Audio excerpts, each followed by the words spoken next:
John, what is it about Edward Blampied's work that you love so much? Well, I guess when I left Jersey, I wanted things, first of all, to remind me of Jersey. And the person who celebrates Jersey most of all, in an artistic way, is Blampied. Everywhere you look, in my house at least, you'll find a Blampied painting staring at you. And his work is brilliant, and it celebrates Jersey. His subject matter is Jersey in all its glory.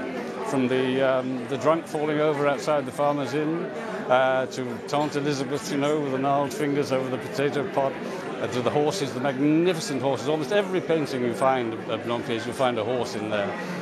Walking down St. Brelade's, coming through the pier heads, wherever you look, you'll find the horse. The great subject for him was the horse.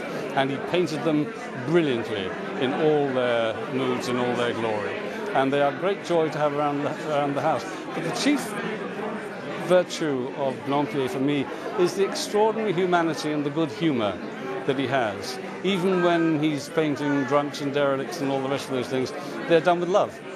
And the people are in some way attractive to look at, attractive to be with. That's why I find him wonderful to have around. When you talk about him, you refer to him as Blampied. It's almost as though you feel some personal akin to his work and to him, maybe. It's like having him in the room, really, because the man bespeaks himself, so to speak. I mean, all his likes and dislikes, they're there in the dry points and lithographs and so on, in the oil paintings and so forth. That's him.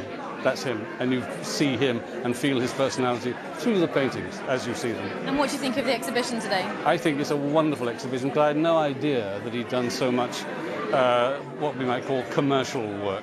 And the commercial work, it certainly belongs to the marketplace, but it nonetheless is still as technically brilliant and as insightful, if you like, and pleasing on the eye as his, what we might call his professional work. And it's a wonderful exhibition, and Andrew Hall has done a wonderful job doing this. It's a labour of love, and the result is quite extraordinary. And in terms of collectibles, and what's the market like for Blampied now?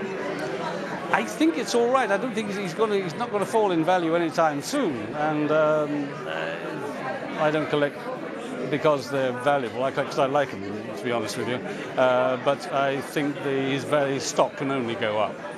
There was a time when he wasn't well thought of, but I have a schedule from an auction in which his work was going for much the same kind of price as Monet's. He was in the same kind of league, if you like. And I think the value of his work will go up and up and up. And you mentioned in your speech just finally that the first thing you would save from a burning house was your Blampied. Does that still stand, and is your wife still talking to you? My wife is still talking to me now, yes, and I still will save the Blampied.